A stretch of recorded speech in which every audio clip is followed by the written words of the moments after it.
de la régie sans plus tarder ñu ñëw si ki nga xam ne que moo di Cheikh Oumar Diagne Cheikh Oumar Diagne nag moom mi ngi dal bu baax a baax si kaw li nga xam ne que mu di gouvernement bi baisse annoncée des salaires ak rationalisation voix discordante au sein de la majorité jubawaat ñu seenu biir exactement sax la nga xam ne itam ñu koy daal yëkki bas bruit certaines voix au sein de la majorité s'affolent maanaam am na ñoo xam ñu ngi koy indi ñëw mais ñemewuñu wax au grand public d'après le peuple quotidien Cheikh Oumar Diagne désavoue le gouvernement moom wax na ko à haute voix que ni le Sénégal soxlawul benn plan d'austérité mais d'une refonte de ses instruments économiques. Un salaire est sacré, il faut préserver le pouvoir d'achat des travailleurs maanaam bu ñu laal li nga xam ne moo di salaire liggéeykat yi parce que salaire lu am solo la si doomu aadama mi ngi rappeler aussi promesse yi nga xam ni itam ñoom defoon nañ ko daal di supprimer exactement des agences inutiles te ba tey ji froisse agence yooyu mel ñu ngi fay daal di fal ba tey dina xam ne moo di ay dirigeants une meilleure gestion des budgets et de fonctionnement il faut ñoom daal di koy war a mën a amal concrètement alors naka daal di jàngatee justement tout d'abord sur la baisse des salaires en tout cas donc pays bi dëkk bi mi ngi metti fu nekk yaru mag la foo laal day metti bëgg neen amal ay solutions d'après la sortie justement du ministre Al Amin Lo. Xam nga sur l'annonce de cette information aussi il y a de la manipulation. Le gouvernement n'a jamais dit que dañuy wàññi salaire fonctionnaires yi yëpp. Je crois que ñoom même ils ont précisé ci information boobu ni que salaire ministres yi la ñu wàññi directeurs généraux yi la ñu wàññi et les hauts fonctionnaires de l'État seen salaire la ñuy laal mais waxuñu que les fonctionnaires yi mel ni man yi ndaw yi comme enseignants yi wala xeebuma leen waxuñu parce que gis naa gars yi commencé di andi manipulation bi ci au niveau des syndicats là. Les syndicats d'enseignants. Mais le salaire est sacré. Même si on a 5 millions, ça, le salaire, si 10 millions, ça fallo. Je suis d'accord que le salaire est sacré, le salaire est vital. Mais pour diminuer le train de vie de l'État, les hauts fonctionnaires war nañu wàññi seen salaire. C'est ça le droit. C'est ça.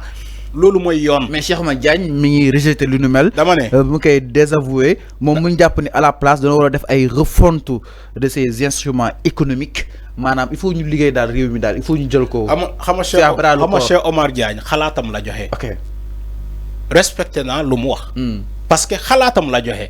comme keneen nu mu amee sañ-sañ joxe xalaatam. mais enfin est-ce que jàpp ni réew mi il faut. mais il n'est pas dit ma ñëw il n'est pas dit que Cheikh Oumar Diagne lu mu wax ni que loolu mooy dëgg. Fallo, tu as tendance à avoir cette connotation. Non, yo tu es comme ça. Non, yo même Birahim Seck bu waxee ça yo da ngay jàpp ni que loolu mooy yoon. Mais c'est des voix yoo xam ni cette connotation, tu as cette connotation. Non, mais c'est des voix yoo xam ni il faut ñu bàyyi xel si li ñuy wax concrètement. Les voix là mënuñu surtout la voix du président de la République Fallo. Il faut arrêter ce que tu dis aussi. Mais nous, c'est des citoyens. Non, nous montrer le chemin au président. Non, ils ne montrent pas le chemin. Non, parce que ils donnent leur contribution. C'est pas le chemin. Non, ils ne donnent pas le chemin. Ils donnent leur contribution. Ils donnent le chemin. Cheikh Oumar Diagne, parce que il a donné son opinion. C'est ce qui est normal. Kenen Bouahe, c'est ce qui est normal. Mais la bonne information qu'on doit dire aux gens, le régime n'a jamais dit que dañuy wàññi salaire fonctionnaire yi yëpp musuñu ko wax. Il faut que les gens arrêtent cette manipulation tout de suite. Ils n'ont pas dit qu'ils vont diminuer le salaire de tous les agents. Déedéet waxuñu loolu de dañuy wàññi salaire les hauts fonctionnaires de l'État, les ministres, les directeurs généraux et les hauts fonctionnaires de l'État. Loolu la ñu wax. Parce que nous, notre salaire dafa élevé. Même nous, ñi di wax, ñom Abdou Karim Gueye ñi di wax. Taxaw fi di nan comment dans un pays on peut payer 14 millions à un DG. Tay gouvernement bi mu ngi bëgg yu wañi salaire bobu encore ngeen di casse. Sénégal ñi xamuñu li ngeen di bëgg yeen. Fi ngeen taxaw ci ay plateau ngeen c'est pas normal un DG di fayé ko 14 millions wala 13 millions. Alors gouvernement bi leçon bobu la retenir. Moo tax mu naan dafay wàññi salaire boobu yow tamit nga revenir encore pour naan encore du yoon pourtant yow yaa ko doon wax barke démb. mais est-ce que loolu solution la. loolu solution la loolu bokk na ci solution yi wàññi train de vie de l'État il faut diminuer d'abord certains salaires parce que c'est inexplicable mënoo ko expliquer fenn mënoo ko expliquer un directeur général qui te retrouve avec 14 millions avec 20 millions salaire en plus les commissions plus certains droits certains accessoires du salaire il se retrouve avec 16 millions dans un pays pauvre. Comment ça dégg naa ñu ne ñu koy kaas suuf de. dama ne nañuy kaas. commencé na de. ku d'accord on a démissionné. Le directeur qui n'est pas d'accord de cette diminution au sein de la majorité. dama ne s'affole. le directeur. Quand des presses écrivent, oui, certaines voix dans la majorité s'affolent, c'est de la manipulation. Bon, demain, ça dara amul. Maintenant, quand tu fais la manipulation, tu écris, oui, certaines voix dans la majorité, oui, s'affolent. Est-ce que vous avez vu ces voix-là qui s'affolent? On n'a pas vu aucune voix qui s'affole. Il faut arrêter la manipulation. Maintenant, le directeur qui n'est pas d'accord pour qu'on diminue son salaire, il n'a qu'à démissionner. Parce que yo fallo sa bop dañ la nommé les directeurs généraux sont nommés qui l'a nommé mom mo né day wàññi salaire bi parce que ken mënu ko expliquer dans un pays aussi pauvre où le taux de chômage est tellement élevé on nous dit que des directeurs généraux dañuy fayé ko 14 millions 15 millions 16 millions gouvernement bi bëgg wàññi lolu ngén né non du ci dal vous faites encore la manipulation. Maintenant, celui qui n'est pas d'accord, il n'a qu'à démissionner.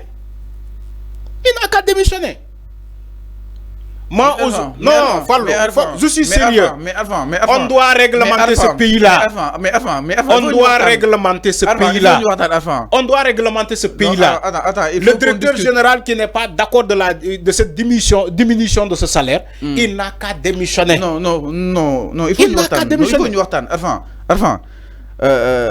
Macky certes lépp lu fi mën a nekk da nga fay jëlee que ni Pastef si moom meilleur su nekkoon rek Macky moo tane ki nga xam ne que moo di Ousmane Sonko du leen fi indi mais malgré cela Macky salaire yi doon na yokk quoi qu'on puisse dire et FMI doon na waxtaan ak moom Macky ci la dernière semaine la yokk salaire yi non yo doon na yokk non du mën naa wax Macky ci dernière salaire yi la yokk salaire pour mettre à mal le nouveau régime non travailleurs yaa ko wax dama ne du mën maa ko wax dama ne non travailleurs yi ñoo ko wax subvention yi ak FMI Macky doon na jóg ak daanu ba subvention yi ki nga xam ne que moo di Fonds monétaire international retiré ko entre autres alors mais la question qui se pose mooy. léegi boo paree nga wax ma. xam question bi alors la question qui se pose mooy est-ce qu'aujourd'hui enfin ñee carrément appareil d'État bi peut-être pour daal di war a mën a maîtriser xool exactement fi ñu jëm ak fi ñu jëm la réew mi. pare nga. léegi Macky Sall bu mu yokkee salaire yi du loolu nga wax.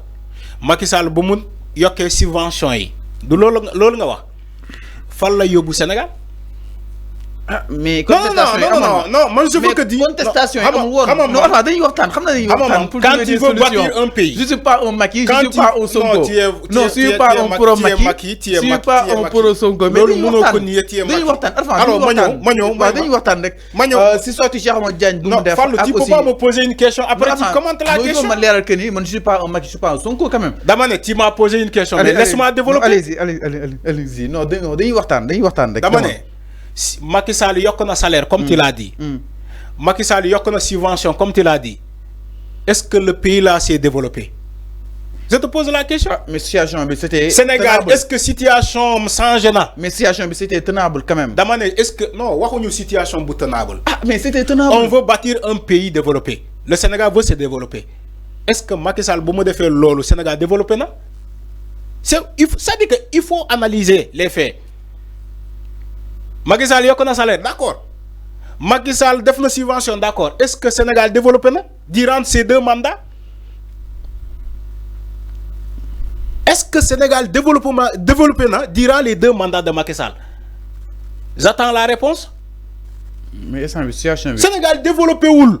Au contraire le Sénégal s'est endetté c'est surendetté au contraire. Au contraire, le Sénégal s'est surendetté. L'encours de la dette est là. Ken mënu ko expliquer. Dama ne l'encours de la dette est là. Ken mënu ko expliquer Fallou. L'encours de la dette est là. Ken mënu ko expliquer.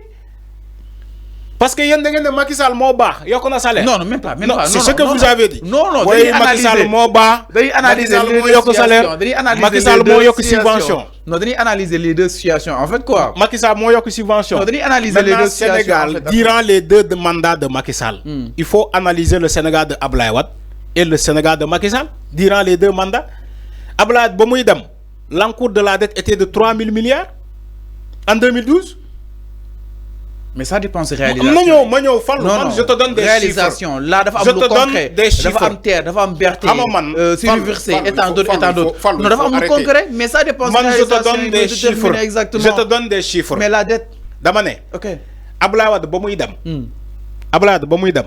L'encours de la dette était de 3 000 milliards. Macky Sall moo ko waxal boppam. Man bi ma ñëwee la dette du Sénégal 3 000 milliards laa fi fekk.